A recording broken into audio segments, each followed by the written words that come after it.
अब जो संत बाहर से आए हैं, कम से कम 20-25 संत हैं, उनका अब नंबर आना शुरू हुआ है।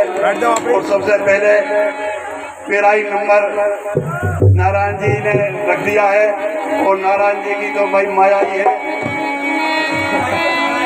नारायण तो नारायण ही है। मैं सर्वप्रथम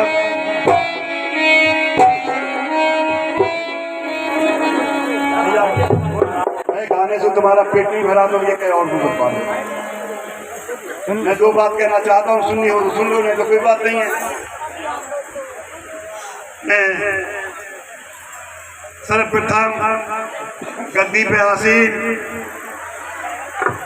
श्याम गिरी साहब को नमन करता हूँ कि उस गद्दी पे विराजमान है, जिस गद्दी पे आज भगवान शिव और माता पार्वती विराजमान हैं। और उसी गद्दी के आसपास हमारे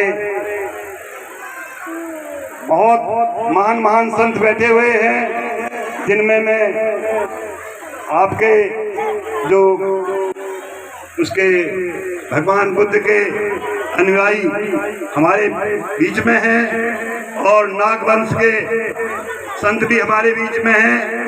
हमारे बीच में शिरोमणि रविदास पंथ के भी संत हैं, हमारे बीच में नाथ पंथ के भी संत हैं। और मैं सभी संतों का नमन करता हूँ, वंदन करता हूँ, अभिनंदन करता हूँ। आज ये जो सत्संग हो रहा है, सत्संग की ये मर्यादा नहीं थी। मुझे कहने में कोई गुरेज नहीं है, आपको बुरा लगे तो लगता रहे। मैं आपकी आलोचना भी नहीं कर रहा हूँ, क्योंकि आपको यहाँ पर लोगों ने मेरा नाम लिख दो, संचालक महोदय मेरा नाम लिख दो, संचालक साहब को भी जो है वो कर दिया। वैसे संचालक का पद जो बहुत महान पद होता है, जो गद्दी पर आसीन हमारे श्यामगिरी जी महाराज हैं, उनसे भी ऊंचा पद था आपका महानगरती। ये जो कार्यक्रम हो रहा है, हमारे नारायण गिरी जी ने 11 दिन अग्नि के सामने बैठ के तपस्या की, उसी उपलक्ष्य में ये सत्संग हो रहा है। भाई समाधि के विषय में सभी संतों ने, सभी संप्रदाय के संतों ने अलग अलग कहा है और वर्णन किया है। सभी संतों ने समाधि को आखिरी जो है स्थिति बताई है जीव की। कबीर साहब ने कहा है, संतो सहज समाधि वाली है, गुरु प्रताप वही जा दिन से सूरत ने अंत चली है, संतो सहज समाधि वाली है। इसी समाधि को हमारे गुरु गोरखनाथ साहब ने हठ समाधि की। उन्होंने कहा कि नहीं, हम अपनी इंद्रियों को, कर्म इंद्रियों को, ज्ञान इंद्रियों को अगर सहजता से नहीं आ रही है, तो हठ के द्वारा जो है इनको इसमें अपने बस में करें। कबीर साहब ने तो यहाँ तक कहा है कि माला फेरू ना हर भजूं, मुख से कहूँ न राम, माला फेरू ना हर भजूं, मुख से कहूँ न राम, मेरा हर मुझको बजे मैं पाऊँ विश्राम। जब जीव हमारा उस स्थिति पे पहुंच जाता है कि उसे उस परम तत्व के नाम लेने की भी आवश्यकता नहीं है, उसका नाम क्या है? वो तो अनादि है, उसका कोई नाम नहीं है, अनामी है। कबीर साहब ने कहा था, संतों ये मुर्दों का काम, संतों ये मुर्दों का काम। ये तो मुर्दों का काम है। नाम अनाम रहे दे निधि, पूजा तत्व न होई, कहे कबीर सुनो भाई साधु भटक मरो मत कोई। अरे ये नाम तो मैंने दिया है, ये नाम तो आपने दिया है, वो तो अनामी है। इसको किसने भगवान शिव का रूप दे दिया, किसी ने इसको आपका ब्रह्मा जी का रूप दे दिया, किसी ने इसको और अन्य रूप दे दिया। भाई ये रूप तो मेरे बनाए हुए हैं। वो तो एक निराकार है, एक रस है, उसका कोई रस नहीं है, उसका कोई रूप नहीं है, उसका कोई रंग नहीं है। अभी बात हो रही थी गुरु महिमा की, तो गुरु महिमा है क्या? गुरु है कौन? आपके घर में गुरु विराजमान है, माता पिता, इनसे बड़ा कोई गुरु है संसार में? मैं अभी आपको गुरु के विषय में बताता हूँ कि 7 तरह के गुरु होते हैं। प्रथम गुरु पिता और माता, जो रज भी रज के हैं दाता, जिनसे जीव की उत्पत्ति होती है। माता पिता के संयोग से जीव उत्पन्न होता है। 5 तत्व 3 गुण पसारा, चेतन एक बहुत विस्तारा। 5 तत्व 3 गुण और उसमें चेतन का निवास हो जाता है। तो प्रथम गुण पिता और माता, जो रज भी रज के हैं दाता। दूसर गुरु मनसा दाई, जिन गर्भवास से बंद छुटाई। दूसरा गुरु कौन है भाई? वो दाई है, वो नर्स है, वो डॉक्टर है। जब जीव माँ के गर्भ में आता है तो नर्स कहती है, बेटा ऐसी चीज ना खाना जो तुम्हारे बच्चा पेट में है उसको नुकसान होता है। हरी सब्जी खाना, दूध और घी खाना, टहलना, साफ सुथर के पैर छूना, वर्जिश हो जाएगी ना। घर में पोछा लगाना। बहू वो सास समझाती है, वही बात जो है मनसा दाई भी समझाती है। तो पहला गुरु पिता और माता, दूसर गुरु मनसा दाई, जिन्हें गर्भवास से बंद छुटाई। तीसर गुरु जिन्हें धरिया नामा, ले ले नाम पुकारे गामा। अब क्या है जी? यहाँ आ गए भाई पंडित जी, बच्चा पैदा हुआ है, बुलाओ पंडित जी, उसका नाम निकलवाओ। कोई माता पिता निकाल देते नाम, किसी घर में बुजुर्ग निकाल देते हैं, किसी घर में संत जाके नाम निकालते हैं, किसी घर में ब्राह्मण नाम निकालता है। तो सिर्फ नाम जो है आपकी आइडेंटिटी है। जो नाम रखा हुआ आप है नहीं, आप तो अजर हैं, अमर हैं, अविनाशी हैं। आप ये जो दिखाई दे रहे हैं आप हैं वो नहीं। तो तीसरा गुरु जिन्हें धरिया नामा, ले ले नाम पुकारे गावा। चौथा गुरु जिन्हें दीक्षित कीना। भाई स्कूल में तो पढ़ने जाओगे, मदरसे में जाओगे, आप विद्यालय में जाओगे, जहाँ जाओगे वहाँ पहले आपको गुरु जो है दीक्षित शिक्षित करता है। चौथा गुरु जिन्हें शिक्षित कीना, लोक व्यवहार रीत सब कीना। बेटा नाके नहीं आए हो, होमवर्क करके नहीं आए हो, बेटे तुम्हारे नखून पड़ रहे हैं। इस तरह से वो टीचर, वो अध्यापक, वो मौलवी, वो मास्टर, वो बच्चे को दीक्षा देता रहता है। पंचम गुरु जिसने वैष्णव कीना, राम नाम का सुमरन किया दीना। पांचवा गुरु कौन है? जो आपको वैष्णव करता है, जो आपको धर्म की शिक्षा देता है। कहता है कि बेटा राम राम राम राम बोल। एक मौलवी कहता अल्लाह अल्लाह बोल।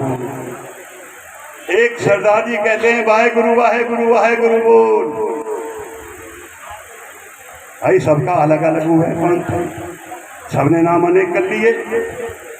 ये वैष्णव जो संस्कृति है वो सभी मजहबों में है।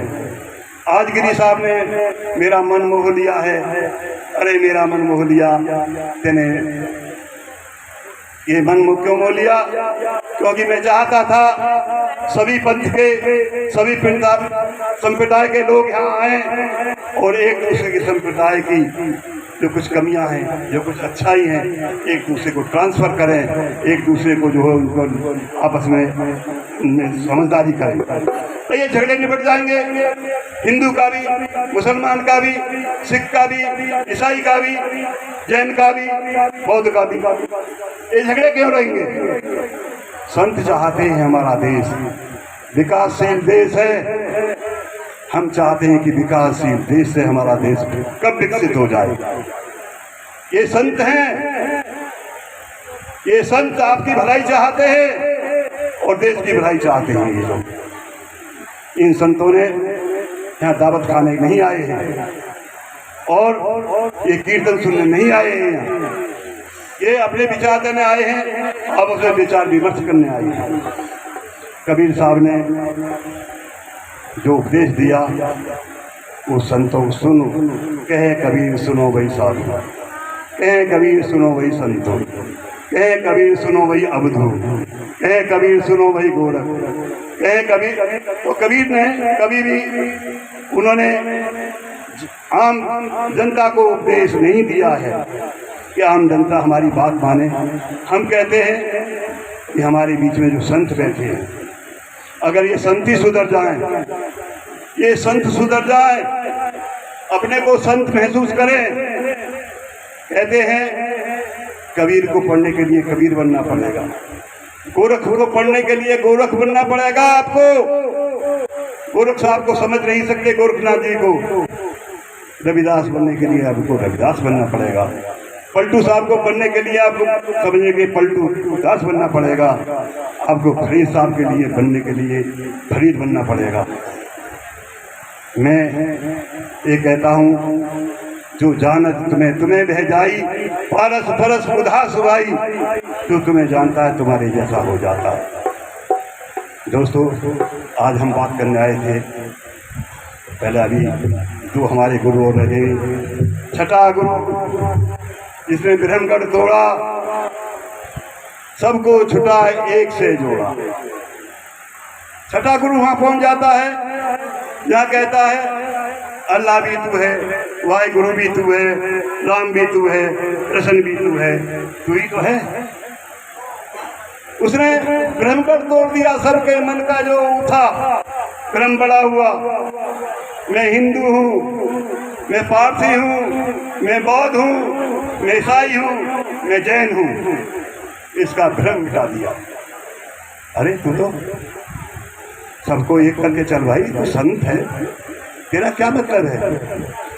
तो छठा गुरु जिसने ब्रह्मगढ़ तोड़ा, अनेक छुड़ा एक से जोड़ा, सत्यम गुरु जी ने सत्य सत्य लखाया, निर्णय पद पे जाए बैठाया।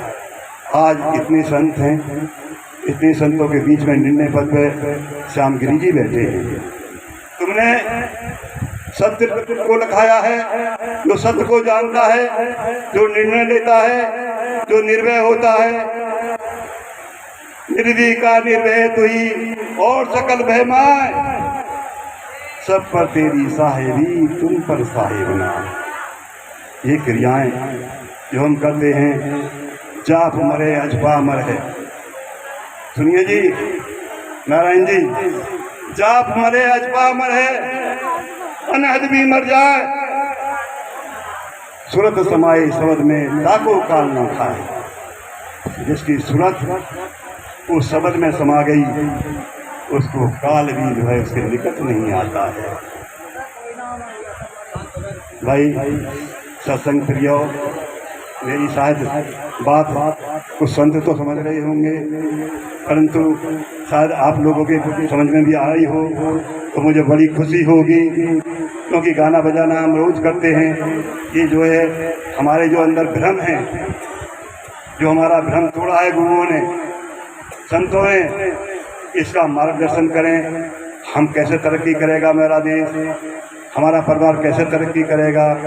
एक टाइम कम खाना खा लेना, एक टाइम उपवास ले लेना, और बच्चों को स्कूल में जरूर पढ़ाना। शिक्षा वो शेरनी का दूध है, जो पिएगा वो धारेगा।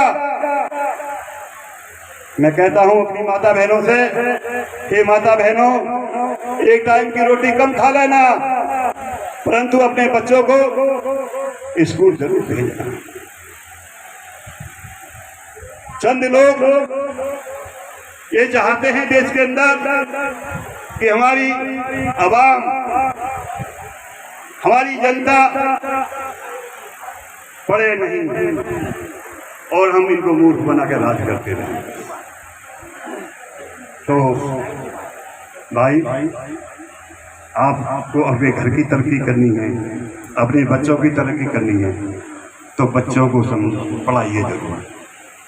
देखिए, आप मकान बनाते हैं, हालांकि आज मुझे कुछ बोलना और था, परंतु नारायण गिरी जी ने उपासना की, 11 दिन उपासना की। उसको एक मैं कबीर साहब का पद सुनाऊंगा। तो मैं बता रहा था कि आप मकान बनाते हैं, मकान में 4-5 ईंट लगाई जाती हैं। इधर लगाई जाती हैं, कोई बताएगा? उत्तर की दिशा में बताते हैं पंडित जी, उत्तर की दिशा में 5 ईंट रख देना फाउंडेशन की, बुनियाद की। वो 5 ईंट क्या होती है? बताएगा कोई? 5 ईंट क्या होती है? पहली ईंट होती है हमारी शिक्षा की ईंट, परिवार हो, शिक्षित हो। दूसरा ईंट जो होती है वो संस्कार की ईंट होती है। आप पढ़ लिख गए, MA हो गए, BA हो गए, PhD हो गए, MPhil हो गए, और आप संस्कारवान नहीं है तो आपकी पढ़ाई बिल्कुल 0 पे जर गई। बच्चों को पढ़ाओ, संस्कारवान बनाओ। दूसरा, तीसरी ईंट जो होती है वो संगठन की होती है। पूरा परिवार संगठित रहे, एक दूसरे का सम्मान करे, माता को माता समझे, पिता को पिता समझे, छोटे भाई को प्यार करे, बड़े भाई का सम्मान करे। वो संगठन की ईंट होती है। 5वीं ईंट आपकी आइडेंटिटी की होती है, पहचान की होती है। आप करोड़पति बन जाओ, लखपति बन जाओ, आप कितने बड़े जिम्मेदार बन जाओ, आपको कोई जानता नहीं है तो आप सब 0 के समान हैं। आपकी पहचान होनी चाहिए, आपकी आइडेंटिटी होनी चाहिए। तो मैं माता बहनों से निवेदन करता हूँ कि मैं तो आपको यही उपदेश दूंगा कि आप अपने बच्चों को बनाएं, संस्कारवान बनाएं, संगठित बनाएं, और आप उनको जो है आइडेंटिटी उनकी अंदर पैदा करें, संघर्षशील बनाएं बच्चों को। ये 5 ईंट हैं। अब मैं आता हूँ अपने मानने पर, हमारे नारायण जी ने जो तपस्या की, तो कबीर साहब ने कहा था, संतो सहज समाधि भली है, गुरु प्रताप भई दिख जाते, सूरत ने अंत चली। जिसपे गुरु की कृपा हो जाए उसकी सूरत इधर उधर नहीं भटकती है। गुरु कृपा भई जा दिन से सूरत ने अंत चली है। जो जो करूं, जहाँ जहाँ जाऊं, मैं जब चलता हूँ जहाँ जहाँ जाऊं सो परिक्रमा, जो कुछ करूं सो पूजा, जो जहाँ जाऊं सो परिक्रमा, जो कुछ करूं सो पूजा। पैर छू, इधर देख, इधर देख। सो तो मैं करूं दंडवत, भाव मिटाऊं पूजा। हम अपने गुरु से, अपने इष्ट से, अपने भगवान से, अपने राम से, अपने अल्लाह से, अपने वाहगुरु से, अपने गॉड से इस तरह हो जाए कि उठते बैठते उसकी इमेज हमारे दिमाग में बनी रहे। तो तुम्हारा सत्संग है, तुम्हारी भक्ति है, तुम्हारा सिमरन है, अरे तो सिमरन बेकार है, तुम दिखावा कर रहे हो। तो कहा, जाओ चलूं तो मैं करूं परिक्रमा, जो मैं चलता हूं तो मैं परिक्रमा करता हूं, काम करता हूं ऑफिस में जाकर के, अपने खेत में जाके, अपने खलियान में, अपनी दुकान पे तो मैं पूजा करता हूं, सोता हूं तो मैं दंडवत करता हूं। कान न मूंधूं, आंख न रूंधूं, काया कष्ट न धारूं, खुले नैन हंस हंस पहचानूं, सुंदर रूप में। हे साहिब, मैं तो आंख भी बंद नहीं करता हूँ, कान भी बंद नहीं करता हूँ। लोग कहते हैं कान बंद कर लो तुम्हें ब्रह्म ध्वनि आ जाएगी, कहते नहीं कहते, बहका देंगे तुम्हें। तुम्ही खुद ब्रह्म हो, तुम्ही साक्षात ब्रह्मा हो, तुम्ही साक्षात विष्णु हो, और तुम्ही साक्षात जो है शिव हो। ब्रह्म ध्वनि कहाँ से आएगी तुम्हारे अंदर? ये सिर्फ हमारे 5 तत्वों का प्रकाश है, 5 तत्वों की ध्वनि है, जिसको हमें भ्रम में डाल दिया है लोगों ने, अज्ञानी लोगों ने। कान न मूंधूं, आंख न रूंधूं, काया कष्ट न धारूं, खुले नैन हंस हंस पहचानूं, सुंदर रूप निहारूं। मैं आंख बंद करने की जरूरत नहीं है। मुझे मुक्ति प्राप्त करने के लिए, मोक्ष प्राप्त करने के लिए मैं आंख बंद नहीं करूंगा। मैं तो खुले नैन आपको देख रहा हूँ। मेरा खुले नैन मेरे सतगुरु मेरे सामने बैठे हैं।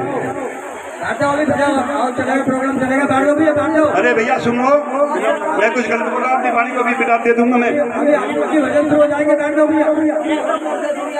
हाँ, बैठ जाओ